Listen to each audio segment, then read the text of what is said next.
Mirë, një nga qarqet e tjera më të prekura ka qenë padyshim edhe qarku i Fierit, një nga pikat më të rëndësishme, po themi edhe kontributin që jep në ekonomi një zonë bujqësore, ka patur dëme të mëdha gjatë gjithë këtyre ditëve. Korespondentët tanë ka patur mundësi që të na përcjellin edhe situatën që është atje, duket se edhe gjatë ditës së sotme lumi i Vjosus ka ndaluar prurjet, po themi, kanë qenë më të ulta, duke ulur edhe nivelin e tij. Po përpara se si është situata atje, si paraqitet situata me evakuimet dhe kur pritet kaloj rreziku, po themi, edhe në qarkun e Fierit, kam në një komunikim të drejtë për drejtë zotin Kreshnik Ymera, i përgjegjës për emergjencat civile.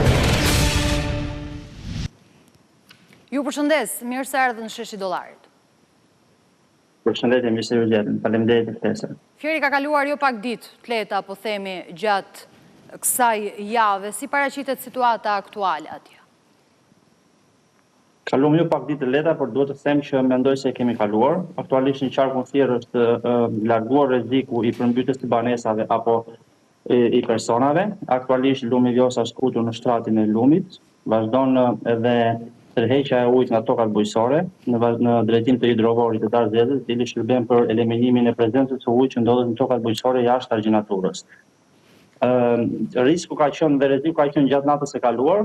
Kemi pasur edhe evakuimin e disa banorëve në fshatin Feras, që është edhe fshati më i prekur nga përmbytja, ku janë dëmtuar rreth 70 deri në 75 banesa në këtë fshat. Kemi pasur evakuimin e 7 familjeve, 18 personave, të cilët duhet thënë gjatë ditës së sotme për shkak të përmirësimit të kushtet atmosferike dhe tërheqjes së ujit nga fshati Feras janë rikthyer përsëri në banesat e tyre.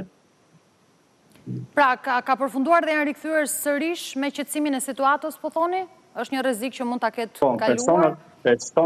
Personat që janë evakuar gjatë ditës së ditshme janë kthyer sepse në fshatin Feras nuk ekziston më rreziku i përmbytjes pasi lumi është skutur në shtratin e vet dhe prezenca e ujit nga banesat në fshatin Feras është larguar. A ka patur problematika me kanalet kulluese apo elementë të tjerë, si janë menaxhuar? Situata është menaxhuar në një nivel shumë të lartë, koordinimi dhe bashkëpunimi i strukturave vendore dhe strukturave qendrore. Në një situatë përmbytje nuk është element kryesor dhe vetëm funksionimi i sistemeve të kanaleve kulluese, por janë disa elementë dhe faktorë të ndërsjellë që bashkëpunojnë me njëri tjetrin në situata të caktuara. Është evident fakti që sot po të shikonim tërheqjen e ujit nga tokat bujqësore në drejtim të hidrovorit, kishte një shpejtësi të lartë, që do të thotë që sistemi i kullimit funksiononte në mënyrë dhe në mënyrën e duhur. Por edhe nëse do të kishte ndonjë pikë kritike ku mund të kishte bllokime të mundshme, në dispozicion ka qenë mbi 10 apo 12 padroma dhe skrepa të drejtorisë ujit dhe të kullimit të bashkisë Fier, të drejtorisë rajonale të ujit dhe të kullimit, të cilët mund të eliminojnë çdo problematikë të mundshme. Ndërkohë, unë thash edhe më herët që Fieri ka një peshë të rëndësishme, sidomos në sektorin e bujqësisë. Kemi një bilanc paraprak sa hektar tokë është përmbytur në këtë qark? Kemi pasur përfshirë 650 hektar sipërfaqe toke nën ujë. Nga mesdita ditës sotme ujit ka filluar të tërhiqet, por është e pamundur për të bërë një verifikim konkret, duke qenë se ende ka prezencë ujit në tokat bujqësore dhe nuk mund të shkohet deri në këto momente që të bësh një verifikim konkret apo të saktë. Por është afërsisht një sipërfaqe diku te 650 hektar tokë bujqësore që është prekur nga uji. Midis të cilave normalisht ka pasur edhe sera të kultivuara. Sa i takon dëmeve në biznese? Kanë qenë të larta të paktën në një bilanc paraprak të bërë?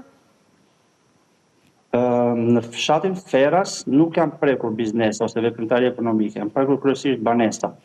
Është evidentuar dëmi në aktivitetet ekonomike, pasi disa biznese që ndodhen në fshatin Feras janë më larg zonës të cilat u prek nga përmbytja. Dëmet kanë qenë kryesisht dëme në banesa, në orendi edhe në elektroshtëpiake, në ato banesa u ka pasur prezencë uji, apo dhe në strukturën e banesave që janë prekur nga uji. Në vlerësimet tuaja, kur parashikohet që të kemi, po themi, edhe vlerësimet për dëmet dhe më pas edhe dëm shpërblimin nga ana e qeverisë? Atëherë, faza e parë është edhe më njëhershme është konstatimi i dëmeve. Sipas informacioneve që kemi, strukturat e bashkisë Fier kanë ngritur grupet e konstatimit dhe do dalin që ndoshta edhe që nga dita e nesër në terren për të bërë aktet e konstatimit të dëmeve. Pastaj, pasi të mbarojë procesi i aktit të konstatimit, është faza 2 që ka të bëjë me procesin e vlerësimit dhe të kompensimit të dëmeve. Në vlerësimet tuaja dhe parashikimet tuaja, si pritet të jetë situata në ditët në vijim? Mund të themi që është një rrezik i kaluar tashmë, si parashikohet?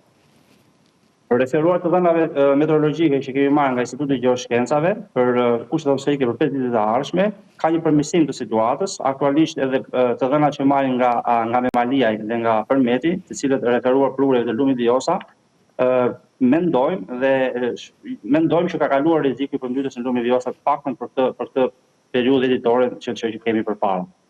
Pasi në Përmet, në urën e Memaliait, lumi është futur komplet në shtratin e vet. Sa i takon aksesit në rrugë apo furnizimit me energji elektrike dhe ujë, besoj nuk ka patur Në qarkun fier nuk ka patur dëmtime në akset rrugore apo në infrastrukturën kritike, nuk ka patur çarje argjinaturas, nuk ka patur ndërprerje të energjisë elektrike, ka patur vetëm një ndërprerje të furnizimit me ujë në qytetin e Fierit, e cila ka ardhur për shkak të faktit që kuset që furnizojnë me ujë qytetin e Fierit ndodhen përgjatë lumit Vjosa, në disa prej tyre edhe brenda argjinaturës së lumit Vjosa. Ka patur një ndërprerje që ditën e sotme është rikthyer uji në qytet dhe për më shumë ujë për përdorim higjienor sanitar dhe besoj që ditën e vazhdim do të jetë edhe i aksesueshëm edhe për pije. Por sot në orën 4, në orën 16 është rikthyer uji në qytetin e Fierit. Le të shpresojmë që të kemi një përmirësim të situatës në ditët në vijim. Zoti Ymera, ju falenderoj shumë që ishit sonte në sheshi i Dollarit.